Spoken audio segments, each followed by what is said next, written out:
કતારગામના અલકાપુરી વિસ્તારમાં એક અત્યંત આધુનિક એર સ્મોક ટાવર સ્થાપિત કરવામાં આવ્યો છે. આ પ્રોજેક્ટનો મુખ્ય ઉદ્દેશ શહેરી હવાની ગુણવત્તામાં સુધારો લાવવાનો છે. આ સ્મોક ટાવર પ્રોજેક્ટ પાછળ પૂર્વ કેન્દ્રીય મંત્રી દર્શના જરદોશની ગ્રાન્ટમાંથી 34.99 લાખનો ખર્ચ કરવામાં આવ્યો છે, જે આ અત્યાધુનિક ઉપકરણની ઉચ્ચ ગુણવત્તાની ડિઝાઇન અને ઇન્સ્ટોલેશન તરફ ઇશારો કરે છે. કેન્દ્રીય જળશક્તિ મંત્રી સી.આર. પાટીલના હસ્તે આ ટાવર જાહેર જનતાની સેવા માટે સમર્પિત કરવામાં આવ્યો હતો. આ મશીનરીનો પાયો તેની શક્તિશાળી ફિલ્ટરેશન સિસ્ટમ છે. ટાવરમાં 4 તબક્કાની ફિલ્ટરેશન સિસ્ટમનો ઉપયોગ કરવામાં આવે છે અને આ સિસ્ટમ એ સુનિશ્ચિત કરે છે કે ટાવરમાંથી પસાર થતી હવાને માત્ર પ્રાથમિક રીતે નહીં પરંતુ સંપૂર્ણ અને વ્યવસ્થિત રીતે શુદ્ધ કરવામાં આવશે. ટાવરની મશીનરીની ગુણવત્તાનું સૌથી મહત્વનું પાસું તેની high efficiency particulate air filter technology છે.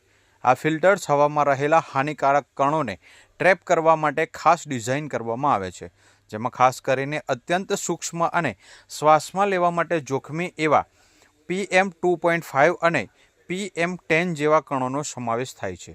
આ ફિલ્ટરેશન ટેકનોલોજીની ઉચ્ચ કાર્યક્ષમતા પ્રદૂષકોને અસરકારક રીતે દૂર કરી ધુમ્મસની સમસ્યાને હળવી કરવામાં મુખ્ય ભૂમિકા ભજવે છે. શુદ્ધિકરણ પ્રક્રિયાના છેલ્લા તબક્કામાં આયનાઇઝર ટેકનોલોજી સંકલિત છે. આ ટેકનોલોજી પ્રદૂષકોને તટસ્થ બનાવે છે અને મશીનરીની રચના એવી રીતે કરવામાં આવી છે કે સૂક્ષ્મ રજકણો અને અન્ય પ્રદૂષકોને દૂર કર્યા બાદ શુદ્ધ હવાને પૃથ્વીના જમીન સ્તરે છોડવામાં આવે છે, જ્યાંથી તે સામાન્ય જીવન માટે ઉપલબ્ધ થાય છે. સ્મોક ટાવરની ડિઝાઇન તેને શહેરી વાતાવરણમાં મહત્તમ કાર્યક્ષમતા માટે સક્ષમ બનાવે છે. 4 મીટરની ઊંચાઈ ધરાવતું આ યુનિટ તેની આસપાસના 50 મીટરથી 500 મીટરની વિશાળ ત્રિજ્યામાં હવાની ગુણવત્તા સુધારવામાં સીધો મદદરૂપ થાય છે. આ કાર્યક્ષમતા ગીચ શહેરી વિસ્તારોમાં અસરકારક પ્રદૂષણ નિયંત્રણ માટે નિર્ણાયક છે.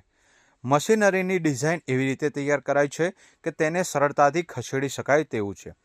આ ગુણવત્તા તેને ભવિષ્યમાં શહેરના અન્ય પ્રદૂષિત વિસ્તારોમાં તૈનાત કરવા માટે સરળતા પૂરી પાડે છે અને પ્રોજેક્ટના અસરકારકતા ક્ષેત્રને વિસ્તૃત કરે છે.